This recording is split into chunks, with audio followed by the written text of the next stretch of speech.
Aïda Bokwala, en tout cas, Nazu appelle moi et Belé au Saranté, quand on a vraiment caméra, dès qu'on a biso et Belé à Bagoula, Benga vraiment, dès qu'on valide, et biso temps sous pour dès qu'on va fanatique et Belé, ça na mon rôle, mais tant on peut comme pas artiste, vraiment patient, on va passer le temps sous na canal là, on a commis un message, pas un bureau artiste et pas artiste au wapi, balobina tout naïe, c'est que jour J-10.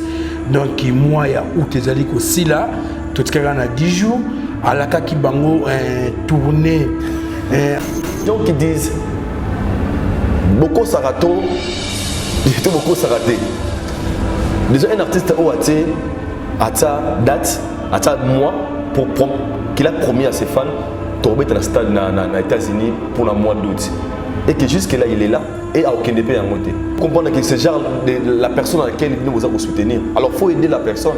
C'est pas de sa faute. Il ne pas solliciter. Ferré, Baché na mutuna que mon après concert à Stade de Marty. Donc ozana makamwango. Il y a ce bon sana. Avant que y a bête ba concert, il faut pas solliciter. Pourquoi la auto loba? Tomé Kana nous ko la projection na week-end escape tout le monde qui l'artiste musicien Fali Poupaza qui na concert na Katiola. Est-ce qu'Abidjan Bayambi fallait bien? Sûr. Ils ont même un second home na événement. Il y a parlé na Yamona Braza. On a mon akutu. Excusez-moi pour le terme, je pense que na rôle va péga yango. Oh, ça coûte beaucoup plus la considération que na mboka na Congo. Pour ceux qui sont niveau c'est que bazo Fali na mboka wana na ba Braza. Quand tu viens ici au Congo, c'est différent. Parce qu'ici, il a plein de détracteurs, il a plein des ennemis, plus que là-bas, aux amours qu'on a été. Donc, on a dit Valère Naye. Avec tout ce qui s'est dit dans Internet, avec comment on a un comportement sur les caméras Internet, à l'endroit de Sankara de Kouta, ma collègue Naye orchestre, ma fanatique qui me suit à maison mère, ma mélomane qui me suit à bonne musique, bateau balingara polémique. Pourquoi tout le monde veut que Sankara de Kouta puisse clasher sur la personne de Fali Poupa?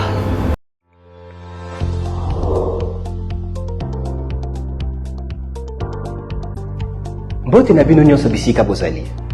Na nzela ya bilili oyo, tobeta mwa lisolo muke ya oyo etali milulu minene oyo babengi na lopoto plus grand salon de l'emploi et de l'entrepreneuriat. Salon de l'emploi et entrepreneuriat, ezali milulu minene oyo ebongisami na entreprise ya Kombo, groupe Héritage Investissement. Na sima ya programme nango Initiative Emploi pour tous. Ezali esika oyo ebongisami mpona kokutanisa bino na ba société oyo eza kozwa bato na misala. Esalami mpona kopesa biyano na mituna oyo etali makambo ya misala na mboka. Milulu oyo etali bato nyonso baye basalaka pe mingi na bato oyo bazali koluka misala. Milulu oyo tobengi salon de l'emploi ekosalama mokolo ya le 1er kino le 3 septembre na Université Académie des Beaux-Arts. Mpona kozwa biyano oyo etali salon de l'emploi pe ya entrepreneuriat, bokoki kokomela biso na nzela ya Facebook, TikTok, Twitter pe Instagram. Toko benga biso na numéro oyo ezali kobima na se ya etando eke na bino. Initiative Emploi pour tous, libaku malamu mpona biso nyonso.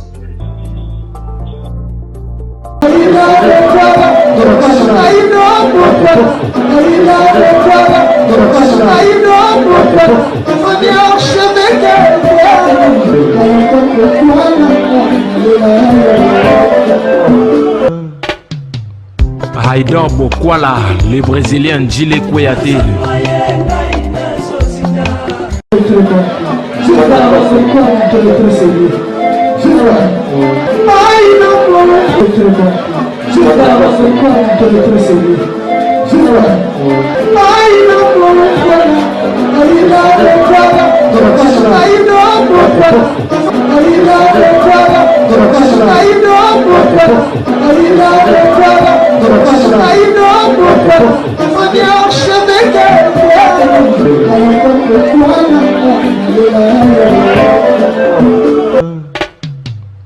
Haïdar Bokwala. Bonjour, bonsoir à tout le monde qui nous suit à ce moment. Ce n'est pas de l'ère à laquelle que vous allez recevoir cette très belle vidéo qui est présentée par les vôtres, Valdi Tambo. Mesdames, messieurs, en tout cas, merci pour votre patience, confiance qui est souvent justifiée par cette disponibilité de nous suivre.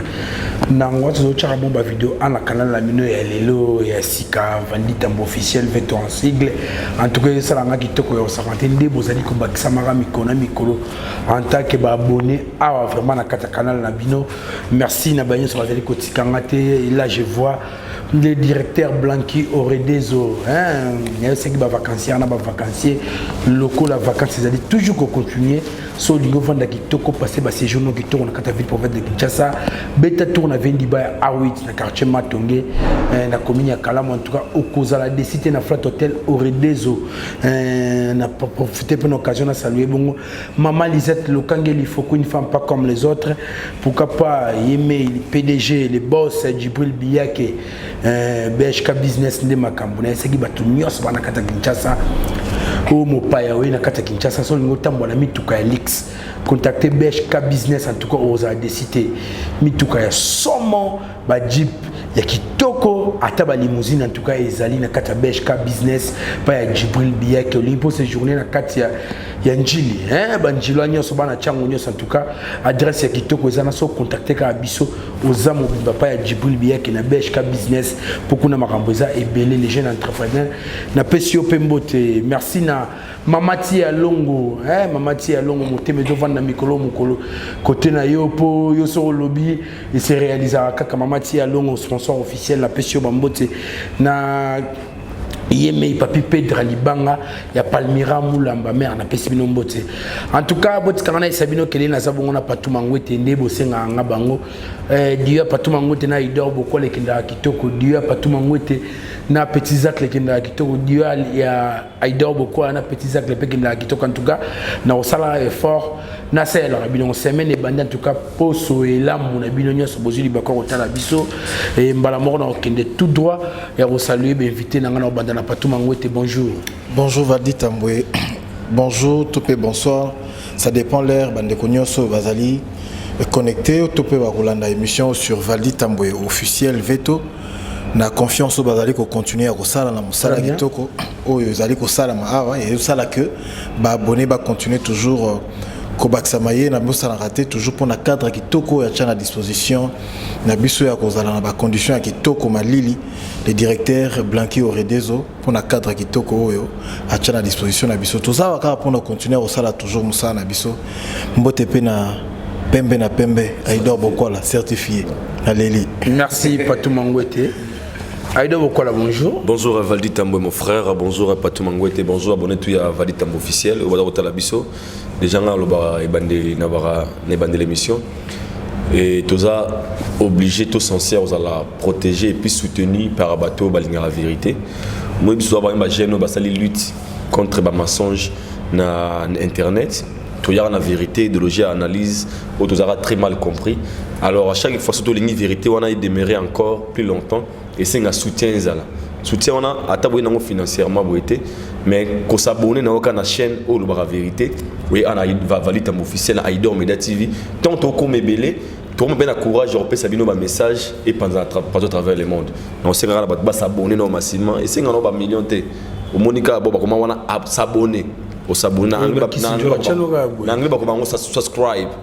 Au subscribe, tout s'abonner, au partager, au commenter, surtout au aimer vidéo et puis ça rappelle sur l'assurance na YouTube à terme dans la pirater les chaînes na mon chaîne ba yindinga lo mi ba commentaire ça la biso plaisir sinon un grand merci ba doza la biso merci à mon sponsor officiel Regel Group Investing et mais c'est Pichun Dolan ba kuloma la mundele mo sala pona yo na tika ko ba yango te donc calamité jour juin 10 du 1er au 3 septembre na Académie des Beaux-Arts $5 au participer na jour moko $10 3 jours na plus grand salon d'emploi et de l'entrepreneuriat ou à PCB chance plus de 50 sociétés et aux allons présent aux pour ça aux hommes sala aux pour ça venir changer aux appels à projet normalement aux allons à palais ou pour ça financement joue en oya plus de 15 personnes vous en a chance va sélectionner on va ça bon pour réaliser le projet là donc encore une fois merci à nous habitué à héritage investissement ou à PCB chance ba outil poto bien à Kinshasa car pour na makambo ça la bon plaisir surtout avant tout banda non c'est pas ça salutation spéciale à Kouloutou Jojo à l'Italie.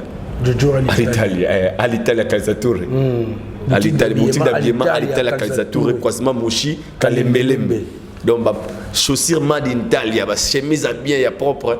Et pas cool de Nabiso Jojo à l'Italie, à Zalabiso et Sigazali Sino. We are together, bro. En tout cas, merci Aïdor Bokola.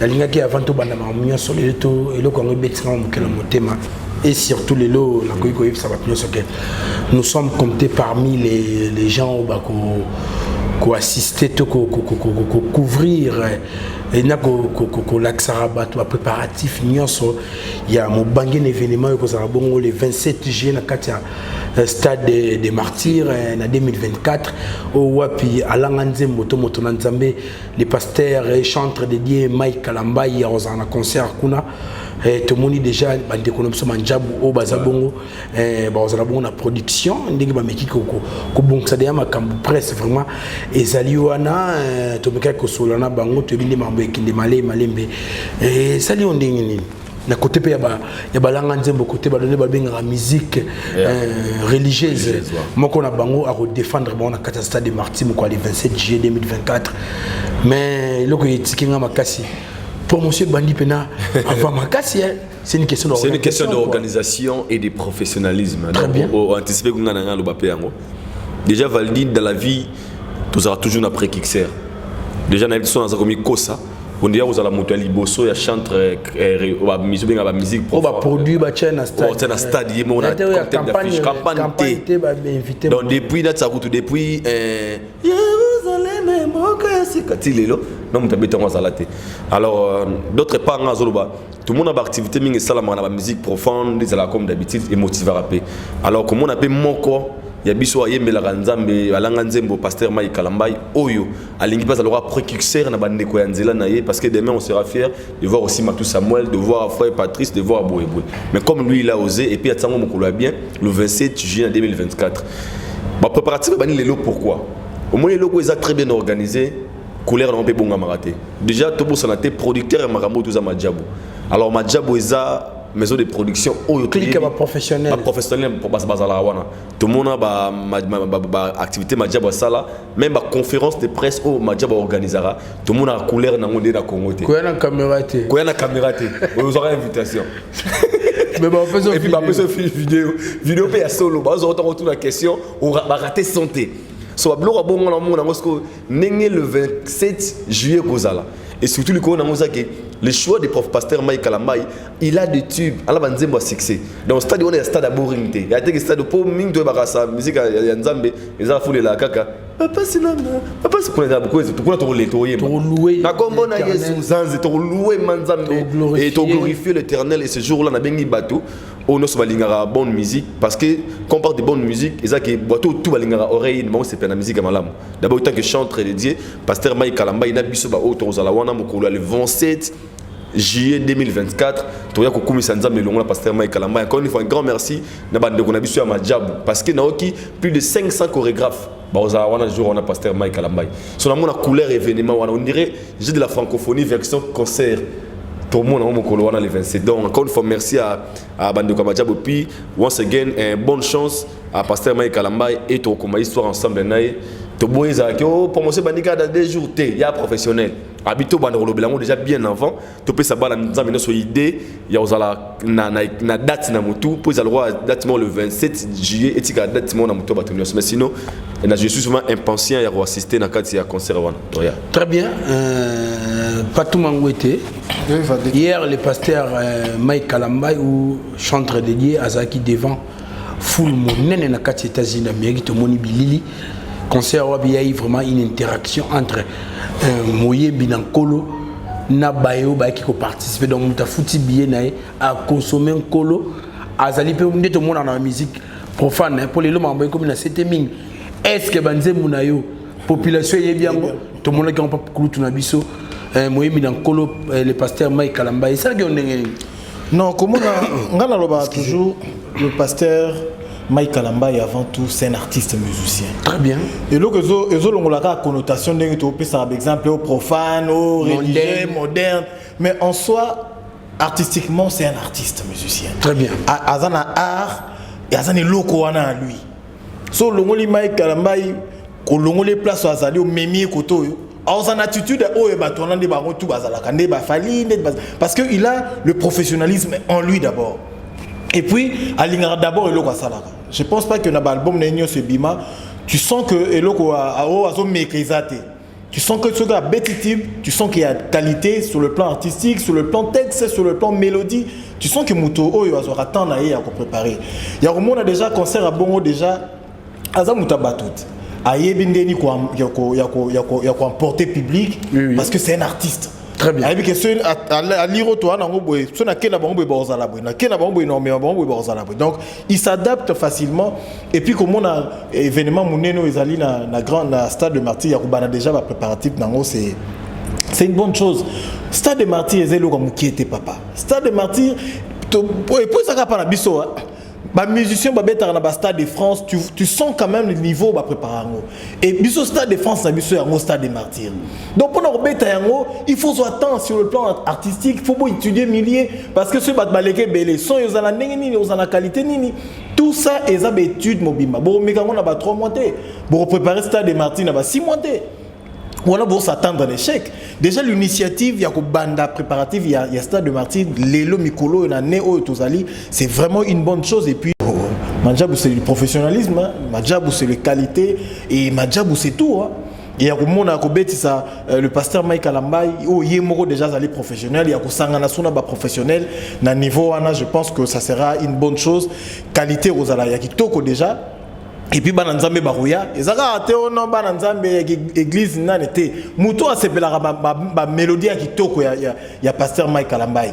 Il peut venir eza mukolo ya esengo eza mukolo ya luyembo et je pense que Mike Alambay na niveau naie artistiquement à reproduire le moi malonga et puis aux la Stade de Martyr ya qualité surtout mutazo banango na bato na bazana ngambo wana ya religieux topé batanzambe ne mais ça n'a mis qu'au kabola bango koto batanini mais déjà initiative on a un niveau naie il y a qu'on se produire dans Stade des Martyrs ça sera une bonne chose et puis je pense ça va encore susciter na bande konem mususu net pasteur Moïse Mbiye basé belé ba ko mekapé mususu ya koya na Stade des Martyrs ya rolongola pe libaya to mona ki na ngambo Stade des Martyrs fandaki fallait avoir une initiative accueilli les autres moni résultat ba mususu ba yoya ba mususu ba yeko kabango te mususu yeko kabango mais ba OK na okaka. Merci Patou. Voilà. En tout cas merci en tout cas là nous avons invité quand bande ko nyos ba linga bongo la bonne musique mokolongo les 27 en tout cas to chongo na ba agenda na biso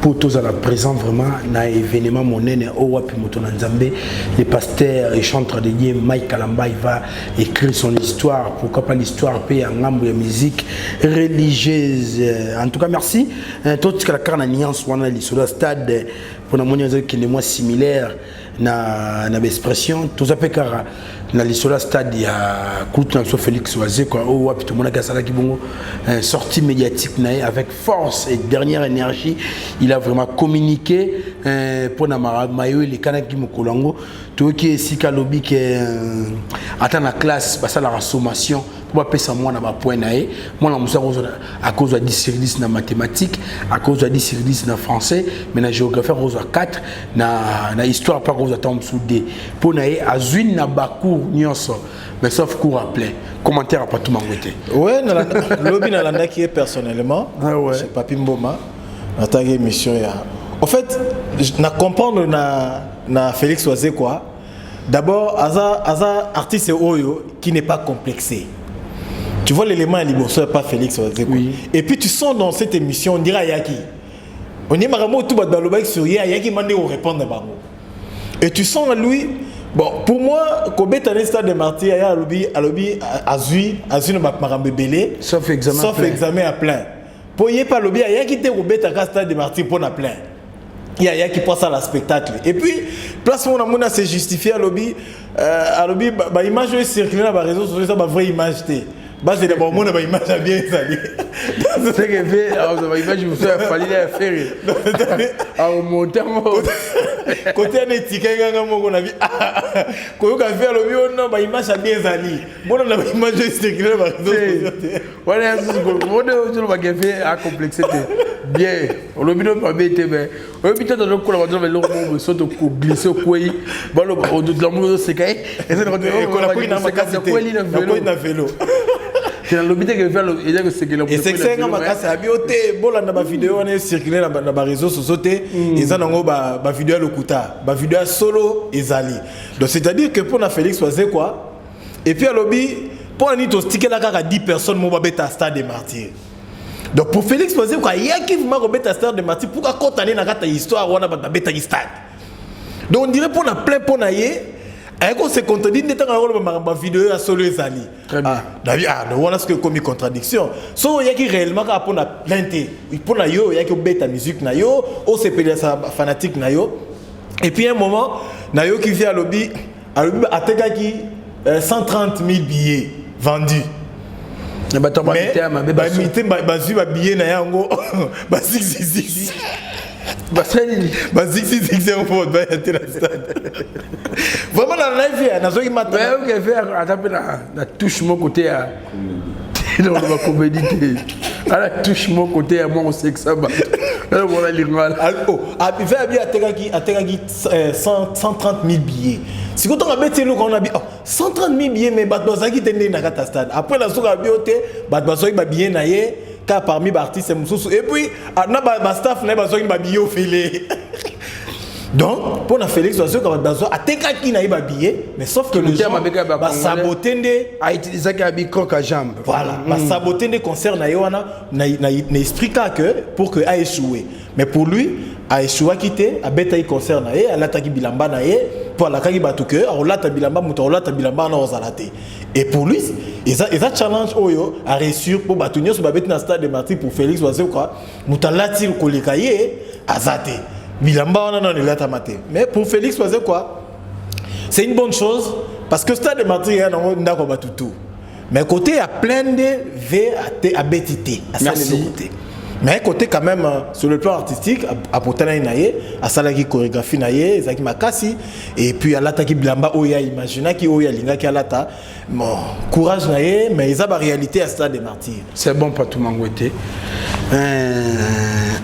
Aïda beaucoup la tozo ngasuna lisolo à stade de Martyr à Félix Oiseau quoi te metozana tout ça la gros plan na communication naie pas ya kulutu papimbo man.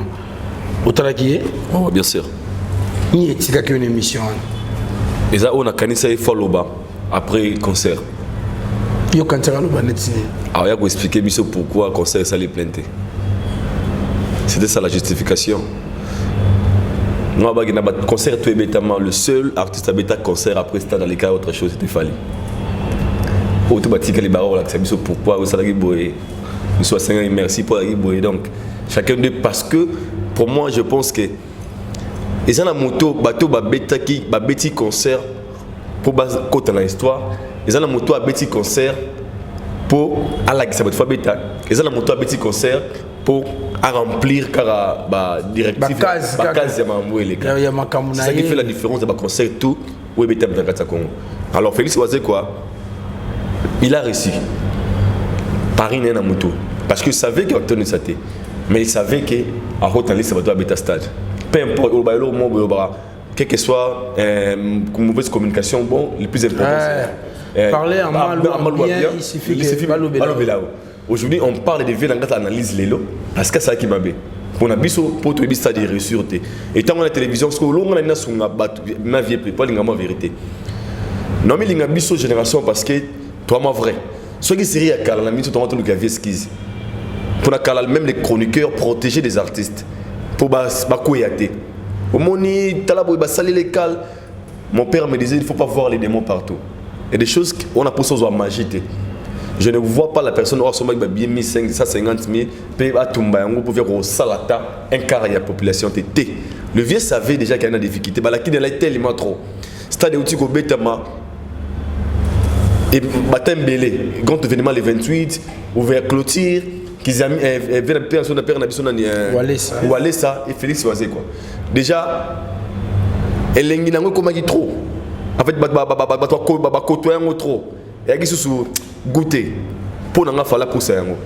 Si il avait besoin mais il est moi conscient que à récit sur plein de spectacle 100% c'est là que là tu as 100% mais et tant que chroniqueur, les vieux n'avaient pas reçu concert, n'avaient tous les concert. Tu dis concert à Stade de Martyr, a contesté popularité. Si c'était que les vieux avaient vraiment besoin de spectacle, la popularité ça n'a pour la place où gros sunga batuana bakota. Très à la sincère. Tant pour un Stade de Martyr, il y a pas moins de 100 000 personnes au Fabaz Alawana. Alors vendre 130 000 billets déjà n'a pas faux. Là je dis à tu vois tant que chroniqueur n'a pas écouter en la tête. Mais Abi la vidéo bimia les a. Il y a un comme on a vu à l'objet Bah vidéo tout le monde y en a ça un côté. Il y a solo de tout le monde. Et qu'on réfère à la tutoriel là, on peut aussi monter une vidéo, il y a plein, dans fond vert. Et ça, comme tout est possible, parce que si on peut prendre le Longavaldi, travailler un peu comme on l'a, pourquoi pas ça de plein? Peut-être faire aussi ce genre de vision pour on caméra ou à solo. Ils ont dit que public ils ont dit public n'a podium. Donc l'effet n'a pas besoin de se justifier. Le plus important, vous avez joué. Le plus important, au quotidien histoire, il y a Stade des Martyrs. Au Pessibiso, tant tout ça la comparaison, on dira il y a Tony Saki, il y a combien de niveau boy. Donc vous n'avez pas le droit à justifier. Bon, on a courage Malasima. Sur le mot affronté, c'est Santara vraiment prêt pour votre honneur aussi, pardon, ça fait du bien. Enfin, merci à Idor Bokwala. Tomé Kana nous ça la projection na week-end escape tout le monde qui l'artiste musicien Fally Ipupa qui na concert na Katiola. Na bandaka na yobo qui là pas tout moi commentaire na. Déjà moi je félicite Fally Ipupa. Est-ce qu'Abidjan Bayambi Fally bien? On a bien on second home ya Fally. Abidjan, bizarrement, on est souvent comme la paye. On s'appelle Ming à Côte d'Ivoire. Mon Ivoirien, il dort. On a la émission, souvent français. Et j'ai compris que Fally beaucoup plus aimé aussi en Côte d'Ivoire. Déjà, accueil à Fally en Côte d'Ivoire, il retrouve. Il faut retenir là-bas, il est sur Internet, il est sur la liste d'artistes les plus suivis dans Abidjan, en Côte d'Ivoire. Il est le premier. Bien sûr. Oui. Il y a un second home na événement. Il y a parlé na Yamona Braza. On a mon akutu. Excusez-moi pour le terme, je pense que nous allons faire oh, ça coûte beaucoup plus de considération que dans Mboka au Congo. Pour ce qui est niveau, c'est que ça Fally na Mboka wana na Braza. Quand tu viens ici au Congo, c'est différent. Parce qu'ici, il a plein de détracteurs, il a plein des ennemis, plus que là-bas, aux Mboka on a été. Donc, on a baby Valère Naye, non seulement parce qu'il est congolais, pour eux, l'Afrique francophone. Donc un Ivoirien, pour lui, Fally c'est un héros. Parce que Fally ne se bat pas pour les Congolais, mais Fally se bat pour l'Afrique francophone. Donc un Ivoirien a adopté Fally le rôle de Kounaï. Donc un Ivoirien a aligné Mvoula Ezobeta. Mais a écouté la Fally qui n'est pas Congolais. Fally qui n'est pas Ivoirien. Mais Mvoula Ezobeta, Ivoirien a le bipem. Pour moi, les tongs pour les pauvres le concert de Katiola, ils ont vraiment donc si vraiment les Ivoiriens peut-être fallait un concert. Et le public, comme il s'est présenté qui bongo, il n'avait pas le choix, il était obligé de jouer. Donc on a déjà comment on a fallu la psychana. Pour moi, dans le bas, le monsieur se bat pour la culture congolaise. Le monsieur fait des efforts personnels pour défendre toute une nation au Congo. Des efforts personnels. Rien à voir dans le gouvernement. Rien à voir dans le contrat de visa à côté de musicien. Rien à voir. Il n'a jamais fait ce genre de voyage. Il fait ce genre de voyage privé par son talent, par son savoir, par un calendrier. Ils ont même les Libanda, mais Congo a bénéficié. Personnellement, a gagné la haine. Donc, concert Katiola, moi j'étais très content de voir les Ivoiriens se présenter. Pendant qu'au Congo on avait un concert, il y a un Stade des Martyrs. Oh, bana matete, bana ngaba, bana kisensu, bana kimbantseki, baboué kokosoko là-bas qui était la concert, il y a wazé quoi, bana qui moué na babis. Mais beaucoup qui concert à wazé quoi. Après alors on sort la taverne dans bis mais moi na matete. Na ba tabenga ngati ah ba tabati babis ah vantiga mbongo yate.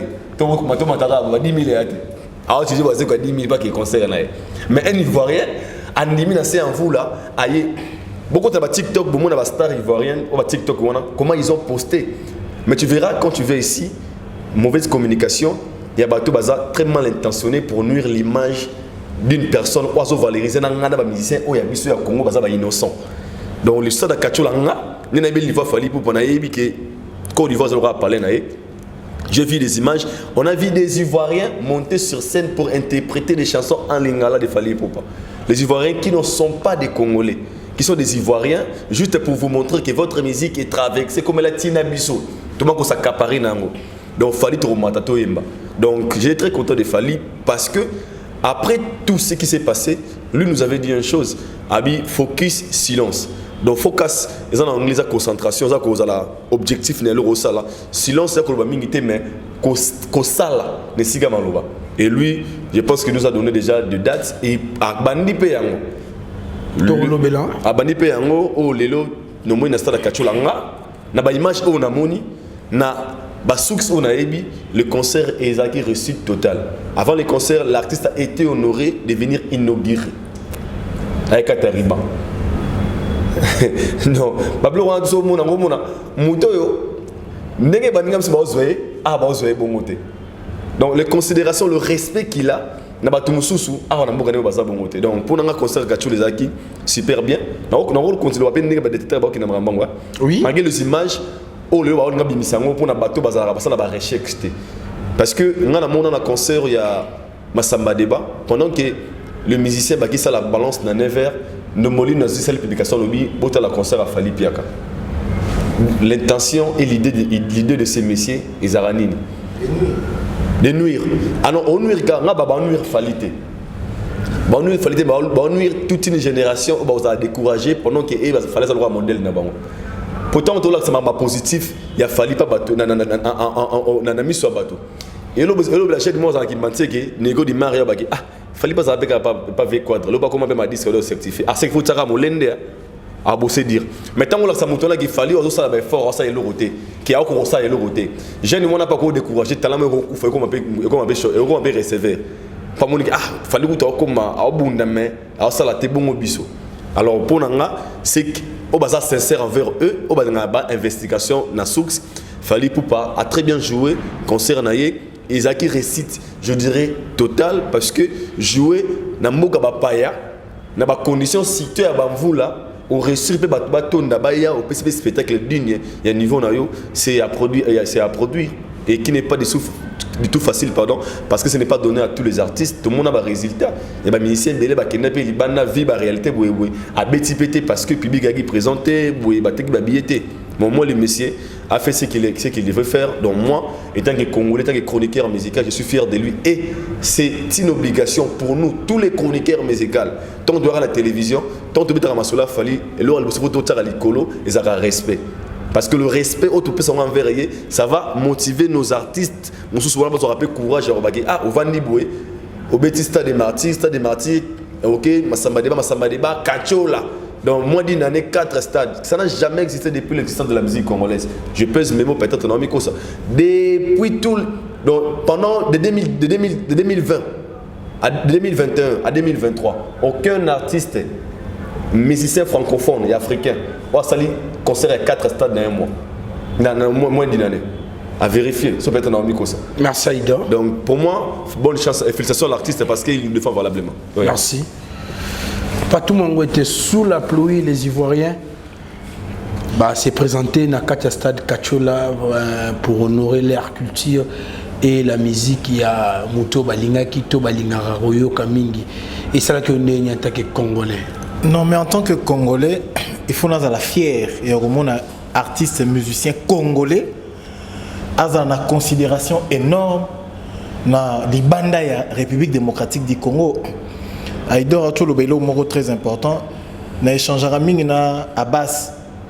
C'est un gars aussi qui travaille mingina Aminata Makoma. Tant bayaki Kinshasa na conférence de presse, tout ça na bon totalement na banakina. On s'est échangé avec lui. Et puis à tout moment si on a posté bablo moi Yves Saraka abi ah mais moi je comprends pas la manière dont Biso Tozwaka Fali chez nous ici, c'est différent avec vous hein.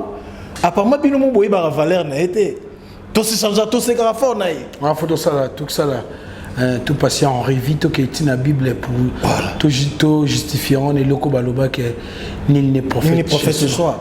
Donc pour na eloko ya concert wana ya Oebetaki ya Fali, moi je dis toujours l'aura et le succès à Fali, peu importe catastrophe naturelle et qu'on défendre et kaka. Donc le niveau artistique ya Fali et l'aura qu'il a maintenant, peu importe catastrophe naturelle, les gens peuvent accepter de venir dans sa moula na Fali. Au moins qu'il y ait moran di mabino, moula nege beta boue. Non beta concert. Tu verras que les gens vont sortir dans sa moula barouya. Les niveaux au Azanango et c'est très difficile na biso moko ba congolais to comme on a niveau ya ko arrêter yango. libanda va comprendre tellement mingi que bisomo na kati tozo ka fali kaka. Moi je me rappelle tant où papa Wemba Koufaka, tu vois le niveau il y avait interview et il y avait des chaînes, il y a libanda qui parlent de papa Wemba. Tu fais nous na France 24 basali plateau spécial. Ba le bela sur papa Wemba. Mais bisomo ko tana na niveau oh bisomo tendance la papa Wemba. Et puis le problème aussi na côté on est à la artiste na bisomoko. Les gens, les Congolais n'arrivent pas à couper sa moi quota na ba musicien na bisomoko parce que eux-mêmes ils sont pas conscients. Tu vois, et Fali a compris ça que valeur oyo yemoko mi pesa, ce qui est moi mi lobelité, muto pesa monte personnellement Fali moi mi tekine mo yemoko. Tu verras nulle part Fali azolo basurier, a lo ba on a ba réserve. Alors c'était il loko wana na sala. Les niveaux de la détermination qu'il a et en sali que ba Congolais oyo baza conscient, ils acceptent ya ko accompagner na ba Congolais baza conscient ti lelo bazo kondimate entre autres net ba ndomboli no wana. Azo luka ça la buzz na internet, il oublie que azo ko nuire la vie il y a artistes et musiciens congolais oyo en tant que journaliste soit disant il y a ko accompagner. Parce que le mission d'abord il y a journalistes il y a ko vendre aussi culturellement ba musiciens na biso. Mais nous-mêmes aussi, on arrive à étouffer ça parce que tu es conscient. Est-ce qu'un journaliste, c'est un Facebooker? Ah, tu vois, maintenant le niveau où il y a des gens conscients, Nomolindo a posté loco, ils croient à lui, sans vérifier. Mais c'était parce que ça y est, ils ont tendance à déjà mis ça. Et le niveau il a fallu qu'au bêta concert, c'était d'abord waouh, après la pluie.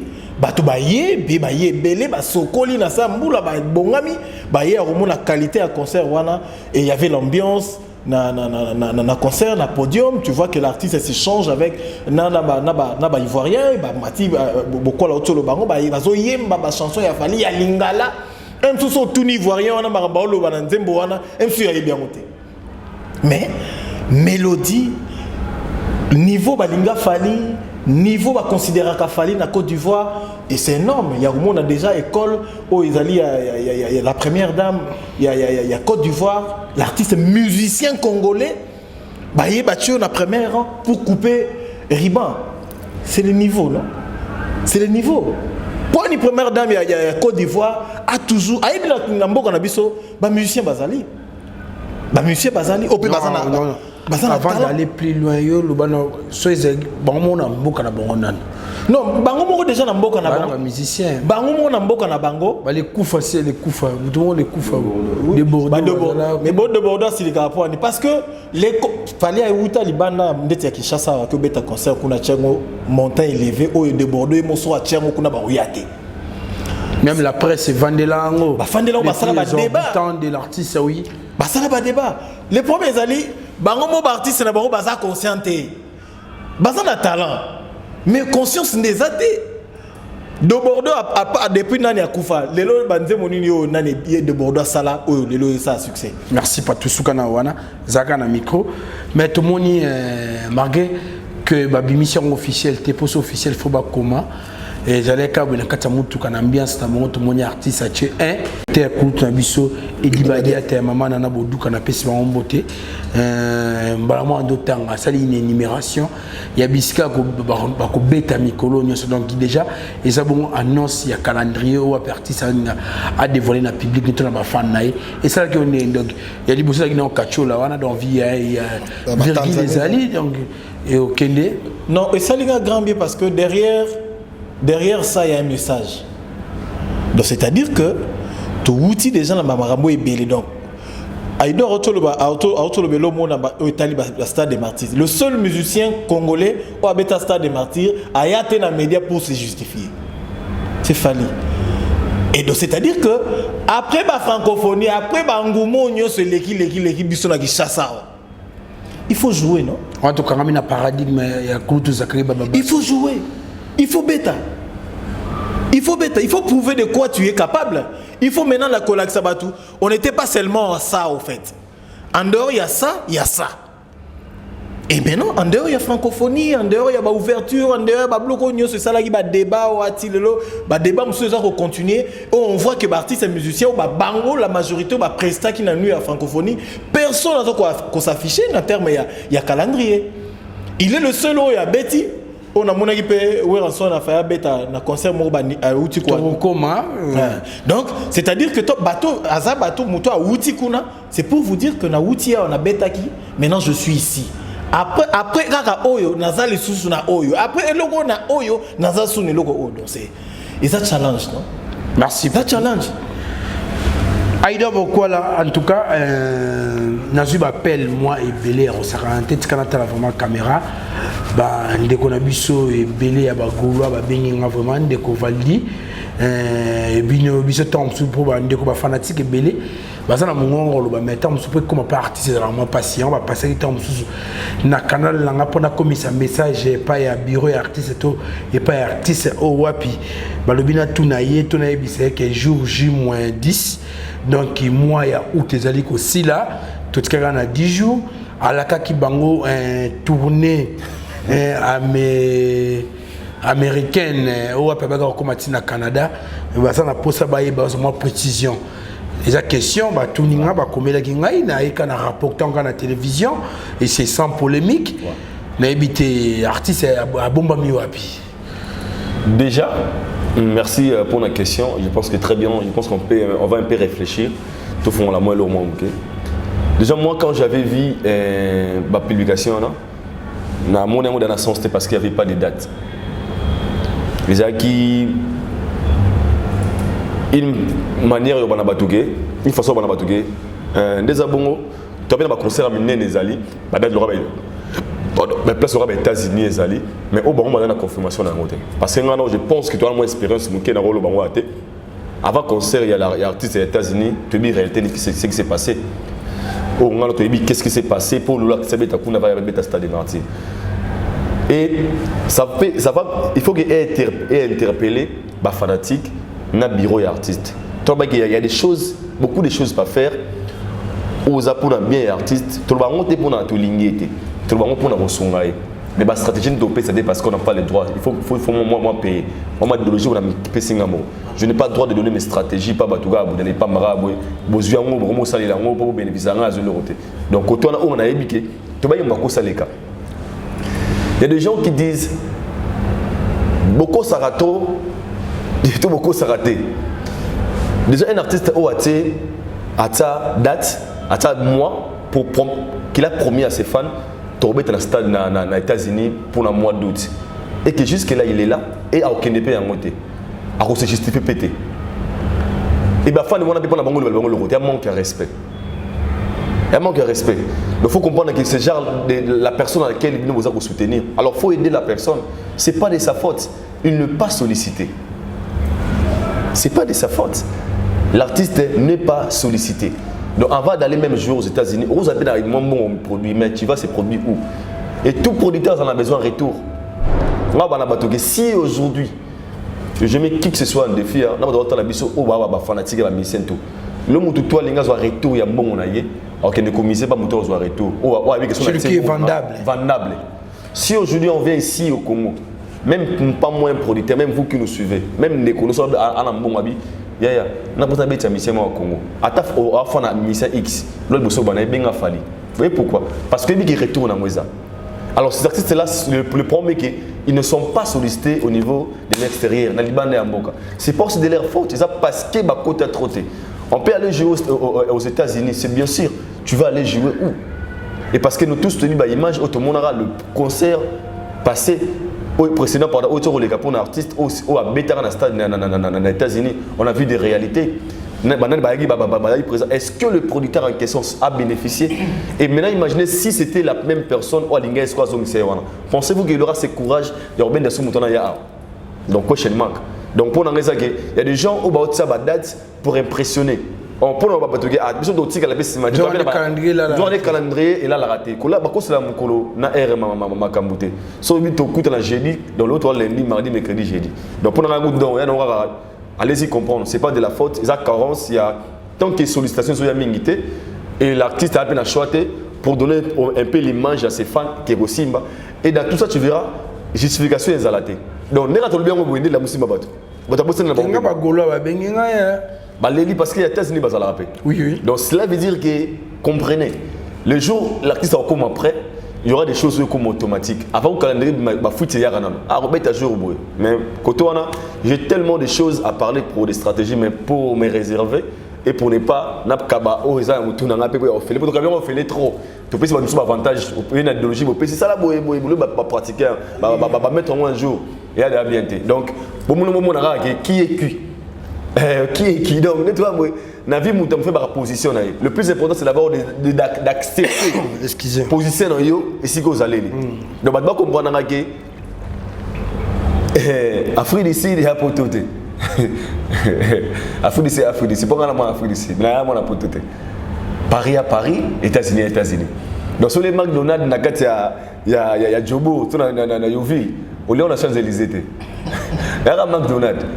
Mais au Léon, on a McDonald's, mais la carte Yovi. Donc, dans les McDonald's, il y a Tour Eiffel.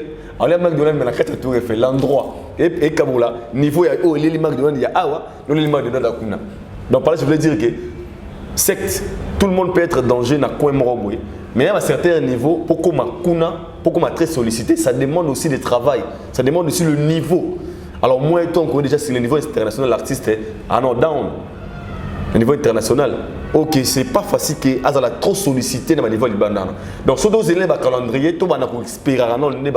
Na moni gi apart no au Canada, na moni Kolwezi zezana, na moni Lubumbashi zezana, na moni Bandundu, na moni Kikwiti, na moni Boissé blo moi bon. Là, on peut être à l'aise parce que roko ça na moté.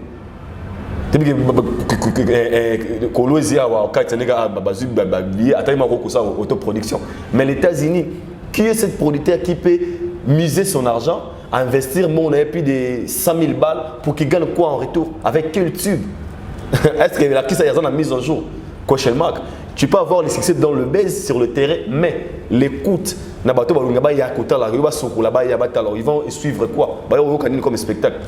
Posez-vous des questions. Merci. Donc c'est ça. Sans polémique.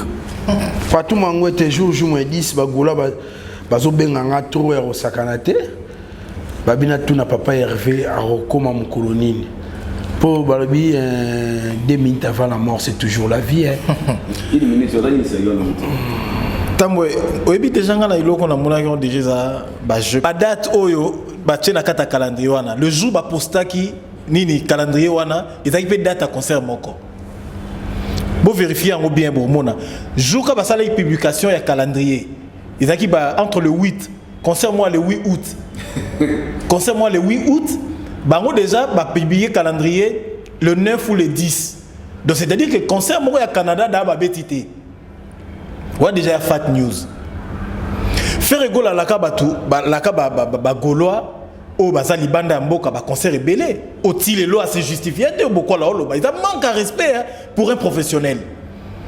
Comment se fait-il aux professionnels au PC calendrier au monifali à la kaka ba warrior a robeta concert mora munene o abandé ko s'attendre na ngozaki na nous ya francophonie. Tu vois que tant on a raté concert wana du coup tant a publié vidéo na scène on a commis que to robeta le mo ya Kinshasa et puis c'est pas raté hein. C'est pas raté. Donc il y a déjà des coulisses ça ressemble à Bazo Lukandroit et Sikanini. Concert on a fait bêta. Mais l'artiste est déjà toi tu déjà on préparatif tu bêta le solo gars. On a dit calendrier. Oui, dans le sens de calendrier, dans région qui nani beaucoup dans le sens il y a respect. Parce que quand un artiste est professionnel au publier calendrier et puis bah concert on a bah place où il faut que le bêta bah tourner il faut que ça la bamboka na nyoso bah fandi hein. Bon, c'est mobilisé, bah, et que non, artiste à Koya. Mais au YT, tout le monde a les États-Unis, tout le monde a place de vélo, faire gola, la caba, gaulois, à Robert à concert, à Salah côté. Le mal année est anime. Les gens veulent faire voir à faire que, après les stades des martyrs, aux anango, aux anilokwango, il faut zanango. Faire, baché na mutuna que, mon après concert à stade des martyrs, donc aux anango, aux anamakamwango. Il y a Zubo Sana. Avant que y ait un concert, il faut pas solliciter. Pourquoi là autour là-bas? Quand solliciter, les gens te suivent. Ah bah polité bah bien non. les gars ici, il est bon. Autobeta stade de matière, tu vois le niveau. Mais on sent pas cet engouement-là à faire. On sent pas le retour. Faire à Betty Stade de Martyr, oui, c'était pour le plein. Est-ce que continuité nango? Est-ce que suite tes alliés? Il n'y en a pas. Il n'y en a pas.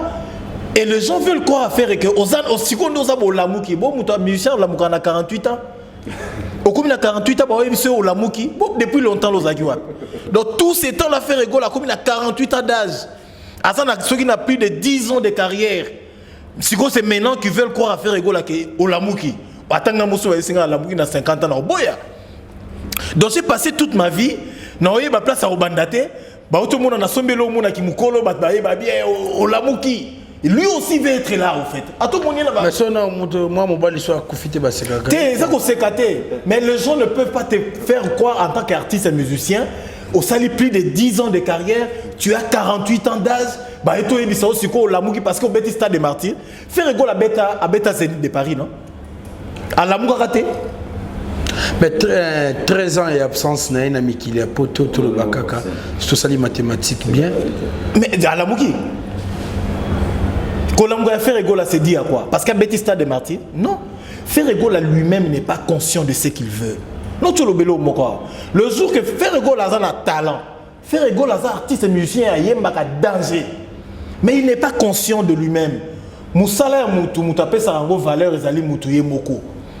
Soki yo moko tcheba discipline, yo moko tcheba élément ya contour pour na ko protéger vision na ona carrière na yo. Tu vas t'en sortir, peu importe les gens qui t'entourent, basant la qualité à malonga tel roi. Toi, tu n'as jamais vu que bateau sans bango, basant pe maye les mingité. Yo peut sentir que non, on va pas maye les mingité. Mais yo croire na bango que ba maye les kolekayo. Mais bango de ba vrai zo ba kout koleko. Mais toi, tu as quand même l'idée, vision aux anango, ça peut te motiver, il y a qu'on conduire bango. Ou bah les chats conduisent l'aveugle. Mais bah il y a faire rigolo. Bah parce que bah il y a quand même ça que non monde on s'abouille en danger. Il y a parce qu'on fait d'abord en quoi on a bah on dit bah directeur na marketing on a trésor congolais. Le directeur il y a marketing il y a ferré. Les gens bah il dit que Aza maye les ming parmi muto maye les oba contarné na quatre orchestre ferré c'est lui. Mais lui-même n'a pas les initiatives. En tant que marketeur. Un marketeur à l'andara makambo été. Un marketeur. Mais pardon pas tout dans katoté. Tu sais dans le Congo il y a plusieurs entreprises au moment où il y a casquette que c'est lui mutu boyina boyema. Tom somona ba pesa esco pouvoir on a vraiment été Tom zega 50% communication boyebi que yende mutu. Tom directeur il y a section qui ngandi mais azana pouvoir tant sur quoi agilité côté tout ton condamné bat net ya idos non mabe non ozo ba oui la peta musu du cambo tout ça oui momo ya suka pour parler là en français il y a pas de mauvaises troupes il y a que des mauvais maîtres tant au kabi papa na so kabi ya longa musala na mone est-ce que vous finga bo chabité est-ce que bi oui donc on va finga va emogo. Mais sur le plan artistique, sur le plan artistique, si artistes et musiciens n'arrivent pas à commettre à la gérer, tout le monde a entendu babalette. Manager me conduire yo. C'est le manager. Au sein de l'équipe mobimba baza bon ba yebi soka télémac sokola au zong saboelo zong salo. Là c'est pour les professionnels pour tout le monde à mabona et que naka mingi bien na poto à na Congo. Na ba Michel ba journaliste so bazara no beta na vita ba teki na poto mon o ba beba na manager ba fingani boy na boy. Mais oui, on m'a dit mais ba ko koye ko lango tambwe. Et non bien mutata comme 90 ans ko koye ko la exarana agité.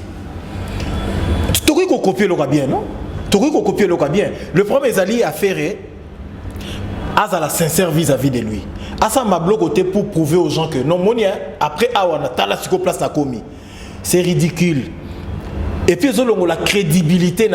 Attends, il a besoin de produire faire. On s'en a monté parce qu'il n'est pas sincère vis-à-vis de lui-même. Il n'est pas crédible sur le plan, il y a business. Les 12. Les 12, mais les 12 en été. C'est justifié. Au lobby, le côté, communication exacte, silence. En tout cas, merci. Moi, non, si tu bagoula ou contacter un petit message avec impartialité que besoin de la jour moins 10 donc mois ya août ezali aussi là papa Hervé Alakaki concert na tournée américaine en tout cas bonne chance na pour chez des nuances moi mbi monene na ebike ko simba atetkali des jours te ba tournée na ça mana hote n'est déjà prévisible pourquoi et Rosal maté parce que le jour où vous prévoyez vous publier calendrier les jours où ils allaient parmi concerts moi que fait bêta massou na Canada le 8 août. Merci. Aïda Bokwala, une question de curiosité. C'est pour faire plaisir na Kulutunanga Ali Nomokemo de London. En tout cas, bon retour au pays Kulutu de London. Na Aris et Safa, mais c'est les Warriors. Aris et Safa, mais c'est les Warriors. Aris et Safa. Aris et Safa. Ingénieur. Aris et Safa. Aris et Safa. Toujours les lavabés, Aris et Safa. Il y a qui chasse ça. On appelle ça à Paris. Aris et Safa. Ingénieur. Vanda. L'architecte international merveille qui monte à la PCOP Mbote. Pourquoi pas les boss Pablo Kitamba la maison Kitams business. Aïda Bokwala, Papa Vivier Talabiso, Jojon Kiri. On a une gile pena Jojon Kiri. Il y a une propriété, il y a Gishasa. À quel moment il y a à Londres, Amboga y a l'infinitif Gilles Van Simba, ma Miss de Miss Mukoko, Tania Mukoko, Miss de Londres. Jojon Kiri à Talayo. Papa Vivi depuis Londres. Curiosité. Avec tout ce qui s'est dit dans Internet, avec comment on a un comportement sur les cabines Internet, à l'endroit de Sankara de Kunta, ma collègue Naya Orchestre, ma fanatique qui me suit à la maison mère, ma mélomane qui me suit à bonne musique, bateau balingara polémique. Pourquoi tout le monde veut que Sankara de Kunta puisse clasher sur la personne de Fally Ipupa? Parce que il est le seul artiste et musicien congolais qui a chanté plus de 5 adversaires depuis qu'il a sa musique à Congo. Fabregas, Inosbi, Ferré, Wata, Wenge donc. Il a un adversaire, il a un rival fixé. Donc, il y a direct, en fait, opposant direct. Il y aura un moment où vous avez un clip, un aigle, un mindeke, un simawana, un komisaya, un petit mouko, l'équipe des mondes, un clip de comparaison, clip des mondes, l'équipe aïe, mon isili. Un moment où vous avez un abamo misika boye, un père babate mon autre, un père babunda bango, bembela Congo, babete na photo, babena sima un père. Ah, bana batulelo, carrière to bine komela. Tu vas dire c'est moi comme bominde comme banos bana sima comme beta nino beta imika banos baye et moi brote wata bisa zamona ya liaki boy watali ici roi 24 donc faut comprendre que quand ça vient de Fally Ipupa tous les détracteurs de Fally basa après au commissariat au sommet jusqu'à pour combattre Fally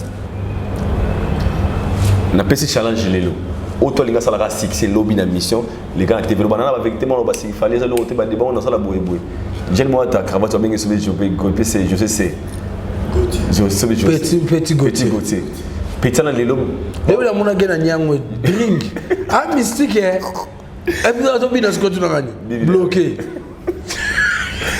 petit petit ah tu peux pas gagner marche manisa ba ka sani warrior on a na plateau Gauthier c'est il y a un lelo petit Gauthier il y a un lelo ba moté na ba miniature monsieur Babenga est très intelligent d'investigation ba c'est toutes les qualités lelo mais pardon il donne 4 na tika botika na loba muke loko a faire na vana na pepe na pas tout ce que ba yamba epenga tout le monde ndeko na so Gauthier c'est l'équipe na télévision a été biso que aloba Fally lien Fally na snap abimisi ba fausseté belé n'habité atomelaki diamba ngana tanga diamba comme la classe comme stimulant donc diamba est stimulant ba organe musu ya nzoto ngana mona ba master au WhatsApp na pas avant ça l'interrogation oya na kino terrain basket ba doit ebi fasiki ba ebi donc ba emo le temps oya mona zo raisonner qui tokopé mareke ya ba tunsusu ba meliango c'est comme si estimuler pe bolembu Oh, et stimuler les moutons, là, les moutons vont raisonner sous bien. Le diable est stimuler moutou. Maïe les stimuler moutou bouzoba. Mais là, peut-être qu'on a vu ça. Et là, on y a mais là, il parle bon, on a un téléphone Android. So, bêtis, il a fallu. Il fallu, au espace Snap. Et puis, sur le lien, il faut faire un Snap. Il y a une collaboration. Il y a Google Echo ça. Il y a habité. Il y a un iPhone, il y a un difficulté au manière ou comment. Pardon, papa. À vous la parole. Merci. Je pense que le moment est capital. N'a commencé pas Sankara. Déjà pour dire que oui, pourquoi tout bazar pour ça Sankara a caché Fali pour la question de Tunagi. Depuis l'existence de la musique au Congo, tout ça depuis tout besoin de référence. Il y a un orchestre Moussoussou. Bah choqué parce que mon orchestre wana répond de mon orchestre côté. Et déranger bon émission. On le met pour Anini. Alarme. Bazo les lapins les sili. On le met pour Anini, faut loba, on va siliki. Na ba musicien. On le met yim dans lobaka. Siko bana musique a comme banda, ça premier musicien. On va te silika pour porter parole à finir. Mon orchestre Moussoussou. Malgré ma fille, tu vas finir avec coquité. Et coquité pour la bango. Il y a des comptes. Pour la bango, il y a des comptes les occasion en haut penza attaquer. On le bite nini. Ah ça lui même. Na ba ninga na orchestre. Baba porter parole, ta porter parole royer. A lobby déjà mais ba. Yo le bite nini, yo le volo yo ba ça là. Yo le ba. OK, il dans le bas, fallait se le côté. Il est le côté. Pour dire que ce qui dérange dans tout ça, c'est parce que son nom c'est Fali. Non, bah, le rôle de l'homme Kangango. Si la musique à Congo est si là, tout le monde qui est l'artiste le plus combattu, le musicien le plus combattu au Congo c'est Fali. Et puis je dirais pourquoi il est combattu. Parce qu'il a reçu des choses que les artistes musiciens Congo va réussir à rater. Même dans la famille, tu vas recréer tes propres frères de la maison.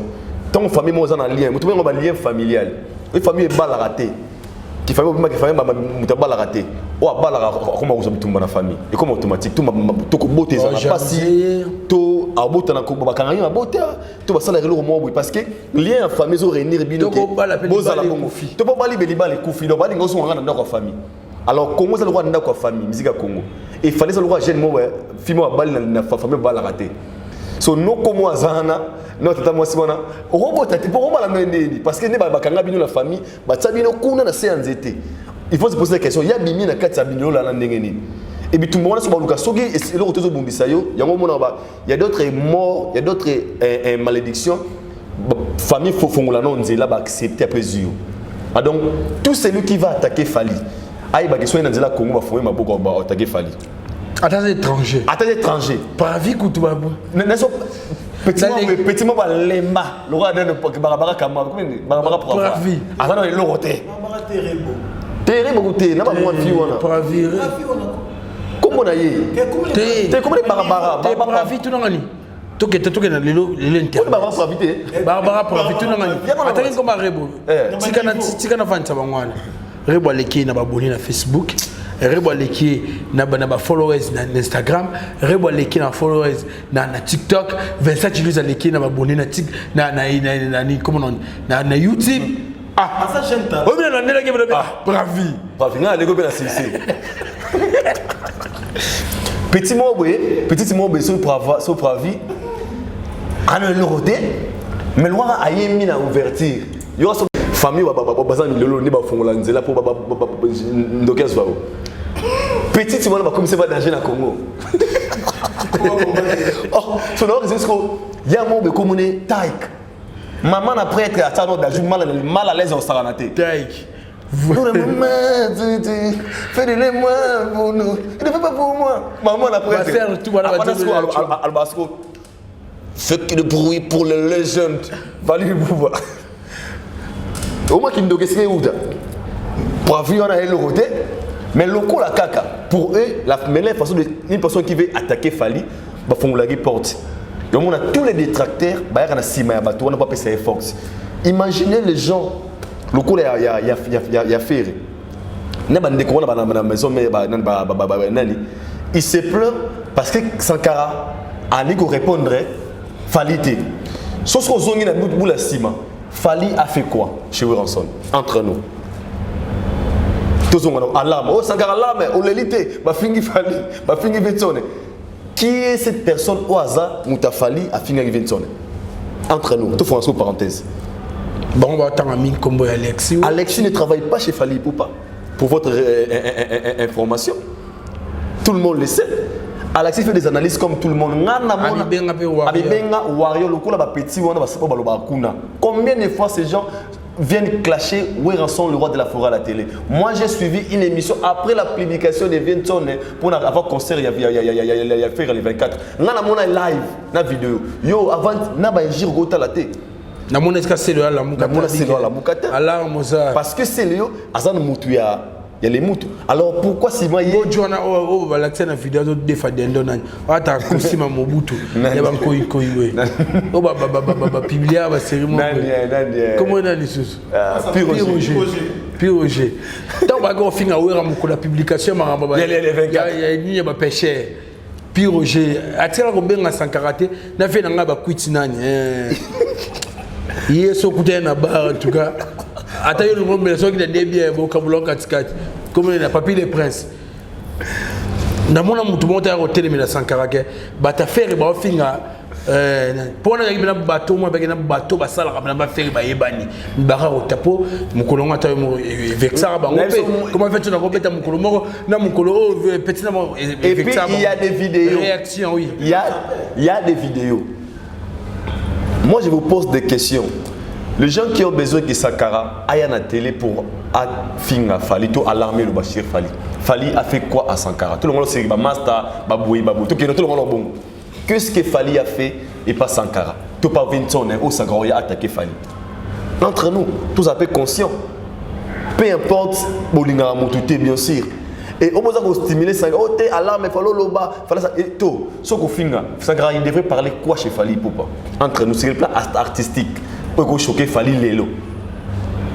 Merci. Pour votre réponse, c'est ça que Sankara n'a rien d'injurié chez Fali Poupa. En tout et pour tout, je pèse mes mots. Premièrement, parce que, à part être son ami, Fali Poupa a des atouts aujourd'hui. Si tu veux injurer Fali Poupa, il faut ça l'effort, il y a comme un banco. Pour bouder un mort.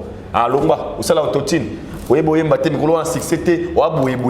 tout ça, c'est le numéro 1 actuellement de la musique congolaise. Donc c'est que vous allez leur finir. Donc il faut ça l'effort, il y a comme un débat qui au bêta au farine à Simanda pendant les bon séjour là brana mboga la mboga banagin abeta arena uko anwe ya Simanda kunango siko tangu vie na yaka atekaka billet baboya ka beta stade. Donc pour moi, pour la clôturer, Sankara Dekuta, il fait son boulot, il est aussi conscient. Et qu'il a un intérêt au taquet parce qu'il ne m'a rien fait. À part que moi je reste, ce n'est pas professionnel. Donc vers son Azal Legend. Le lot, on va respecter parce que nous sommes très conscients où Azal icon, où Azal icône de musique à Congo. On a robot à monter. Il mérite ce respect et dans respect on a Azal Sika Azalaka. Kulgorbi a terrain mo ya buzo ba pona nga Fali n'a rien fait et pas Vincent. Jusque là le combat qu'il se bat aujourd'hui, ils a pour intérêt à Vincent et puis na 4 ba mutu ba na 4 pour là où il part, il valorise la musique congolaise. Donc merci. Rien à voir. Voilà. Pas tout mangouete pour ou contre la locution de M. Aider Bokwala. Valdi Tamboué, Sankara Dekuta Zazoba. Pour ou contre la locution d'Aider Bokwala. Oui, bien. Pas tout mangouete pour ou contre la locution de Aider Bokwala. Non, la locution d'Aider Bokwala, je ne peux pas être contre ça. Je suis d'accord dans point de vue à Aider. Oui. Et puis je vais rajouter pour dire que Sankaraza Zobate. Sankaraza Gizengite, Sankara c'est un parent. Sankara Peaza Mouto Tebotini Kandie Puné.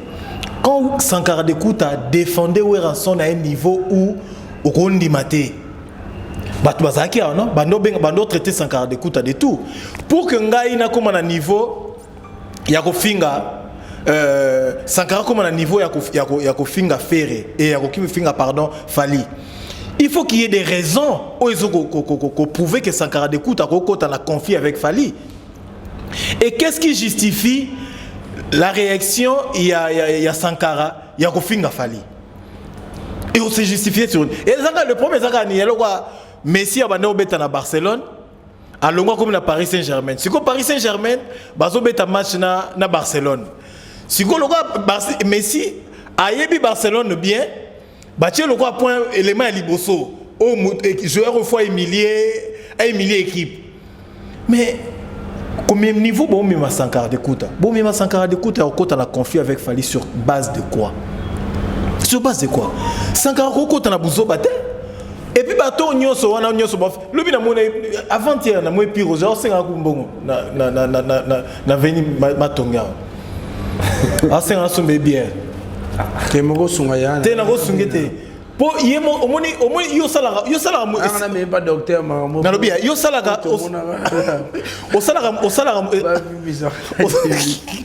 entreprise moko. Au salaire entreprise mona muninga bino nyoso bo sa rôle moko mais ndeni olingi mungonga muninga yo kana makasi so que ce qu'on a fait ici na puis genre vieux on a vu ça on a autre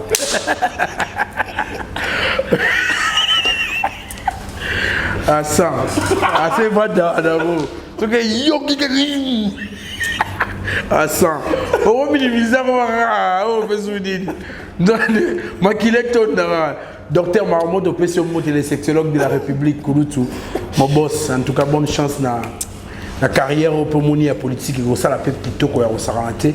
La tête, non, bien faite aux arrangements. En tout cas, tous ans, pour soutenir le docteur Marmot, le docteur le plus beau de la République, le sexologue de la République. Mon boss, la passion botte. En tout cas, nous avons un problème. Il y a looké tout. Il y a looké tout. Il y a poitrine, il y a looké tout. Oh, aux automnes 17, maman aux automnes daté. Oh, papa, aux maté. En tout cas, moi, si tu mobile, je suis un partenaire. Moi, si tu mobile, je suis un faille. Tu mobile, je suis un faille. Nous tous les bébés qui font un bébé qui net ils ont tout besoin de quitter mais bébé infectieux bébé ça papa peut au moniteur moi ma cambe comme il quoi ya de on a pyrurgie en tout cas pas docteur maman nous c'est ça mais il y a beaucoup côté beaucoup en tout cas et au salon qui tout ya au sakanate la première rue en face car il y a Saint-Raphaël dans autre traversée na de passerelle au commerçant chaque jour l'image tu es venu na biso. Non, na manière koloba Sankara de Kouta ko exposer bon te na maison mère Azali le seul porte-parole te alobela Ranson et puis bazo balingi ba exposer Sankara de Kouta ya robebisa Sankara de Kouta na ba relation na ye en dehors ya musala ba relation ezalaka loko yo papa chef na chef ba yoka na raté ngana kota ka makambo ba yoka na depuis wera na Fali bazara na problème nini to yebi pété. Ce qui est tout ni bateau, raison valable les gens vont pas nous dire. Mais pourquoi vous voulez exposer Mouto a la relation na kinga na moni na batumsu bazo finga Sankara azavewe na soliste nani oza pas faire nani. Na ebi oyebi communautaire ou azaso nani boy. Moi non peut communier na bossani. Ah yo ya na ba kombonyo sute patu. Ah moi non na bossani de comme moi non. Ah on va kombonyo sute patu. La mission de na bossani comme moi non. Na ebisio le niveau au bazo traité bazo traiter Sankara de Kouta. Moi je pense que Sankara de Kouta il faut tirer la sage. Atiga la sage de ne pas répondre bango et il faut atiga la toujours à garder la relation na ye o azanango ya bien. Na Fali parce que Fali a subir et ça a juste le succès naé Laura Azanango renommé au Fali a commune yango na niveau ya mboka pe libanda ya mboka c'est ça qui dérange oh yo ba musicien congolais bazo koka kokoma na niveau wana te maintenant pour chercher quelqu'un et puis bateau nyoso beaucoup la Wanda Sankara Fingi Fali par exemple est-ce que et ko impacter à tel côté beaucoup la autre temps de kanango baiser à des jours biso to mesa na baiser to bané maraba francophonie oh et ni Vivendi on a kingani sans réponse hein contradiction la contradiction bango moko na ngama ba organisateur réponse à biezate to leki John a une émission na pongi comme na beaucoup anja ala pongi l'émission comprendre mamba lo baté to le gapatou contradiction on a biso tolinga contradiction biso tolinga vérité wana yango beba bato tout beaucoup la to tanga wa o tout ba combattant fali o na ba clip na bango na ba blog na bango faut ba ça eloko mo pour que étirer attention ba ça la buzz bango ni so bakinda. Merci Patou Mangwete. Succès si là très bien mout o biso zo combattre fali succès aussi là baba nous nyonso succès si là si ko bolongola sankara de kuta manière na façon na vivaka pourquoi au fin fallait parce que son fin il fallait succès aussi là yo kota nago. Merci Patou. Aïda c'est vraiment une question moi on a tout merci na Christian Gimbota Talibiso babi les plus frais Angeli na Pession Mbote moninga merci ma bien orgueil mo boya boga papa Pascal de Bonheur mon thème maman et Coco Jamba papa parrain Providence Divina Deborah Kitumaini na Pession Mbote depuis Canada merveille qui monte à l'architecte international Pati Chekolo from to Chicago. Mon thème maman Sissi Longange moi si ya Pembe moi ça mongala ndego aido bokwala Jojo à l'Italie na Pession Mbote boutique d'Abiemeza à l'Italie à Calzature croisement Mushika Lembele Matwa kuno aux la décité hier vraiment les papa français né grandi na propriété na bourgeoisie donc il y a tango na pesi batunyo so batali biso Mbote Patou Mangwete mikoza panayo une dernière communication sur Mbote zali au pesiango tout ça na aido bokwala. Merci beaucoup Valdi, merci beaucoup dans les temps passés parce que tu as pour répondre à la suggestion, la préoccupation, sur le plan de la culture nabiso parce que l'objectif de nabiso c'est pour nuire batuté. C'est juste pour éclaircir là où les gens n'arrivent pas à comprendre. Pour bisonio sopena moki tous en la compréhension mon côté. Tu roses un peu tout temps chiki moko, tu fais un peu moko mais compréhension. Ils ont autant de tête beaucoup d'avis donc tout va se payer nabiso et ça biso grand bien va se payer nabiso te beau continuer toujours ya ko soutenir biso bo finga biso pe bo pisa biso pe makasi yo ça biso grand bien bo biso to le matin musa na biso za ya ko informer pe ya ko divertir pe ya ko pesa biso ko pesa bino communication ici ko bino bo ko kate biso nde to ya kana yango un grand merci na bande ko tout ba aux occasions ya ko landa biso et merci beaucoup to kuta na mbasi mapona ko beta toujours masoli ça grand bien. Great man nigga. All our viewers watching us right now, just know that on the 8th of December in UK, London, Ovo Arena, Fally Ipupa, one of the big concerts this year. So go buy your tickets. If you didn't buy yet, don't miss it. Let me tell you the truth.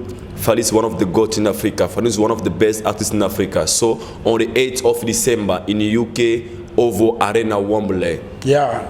A big concert that Fally will give you as a gift. I know that so many people of you missing this artist, so get this opportunity to watch or to be there on that concert on the 8th of December. Fally Ipupa, the God, Fally is the best. So yeah, thank you so much.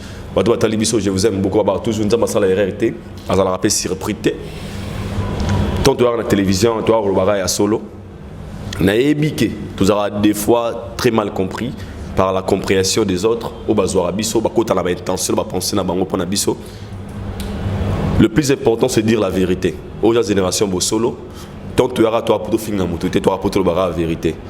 Donc le 25 novembre na You Arena, on a sombi ticket na été bokende ko assister na un grand concert aux Alabongo le 25 décembre na You Arena na Paris à Fally Ipupa. On a une histoire le 25 novembre. On a une histoire tout balinga bonne musique. Vous avez congolais, vous avez un concert congolais. Vous avez un concert africain tout en général. Tous les Africains francophones, vous avez fier, il y a derrière l'artiste comme une histoire ensemble. Donc bonne chance aussi à Rité Watanabe au Kalamingité chemin de la gloire. Nabi qui est aussi la plaisir tous hommes impatients pardon il y a osé la concert wana merci à toi Talibiso Big Mputu mon ami depuis Paris Aigle échafaudage Big Mputu Kulutu Jojo à l'Italie Calzature croisement Kalemelembe Mushi boutique d'habillement ça la plaisir Pichindombe le mot du canadien Pichindombe le mot du canadien Big shout out to you Neronanga Big Pichindombe Batou balinganga bo s'abonner massivement à Aïdor Media Télévision bo s'abonner massivement et puis Navali Tambo officiel, c'est une façon pour vous de soutenir Bisso. Once again, merci beaucoup, que Allah vous bénisse. Voilà, nous sommes arrivés à la fin de cette communication. Et j'en profite pour saluer celui qui était derrière la caméra. Il s'appelle Ordi Monandumba, Babi Papa Social. En tout cas, merci de s'abonner massivement. Vraiment, et tout ça qui te commenter, partager pour et ça vraiment qui te commence. Merci. Faldin Tamboui, Faldin Tamboui, Faldin Tamboui, Faldin Tamboui, Faldin Tamboui, Faldin Tamboui, Faldin Tamboui, Faldin Tamboui.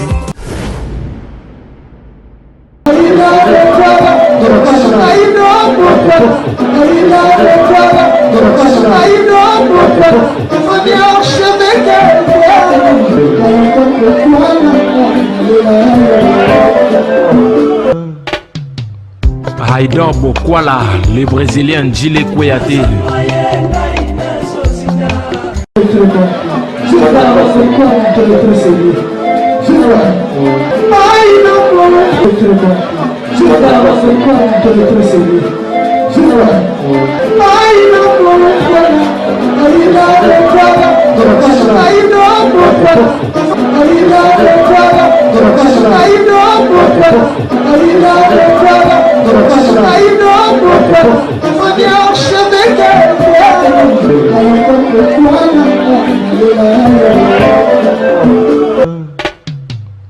Haïdor Bokwala.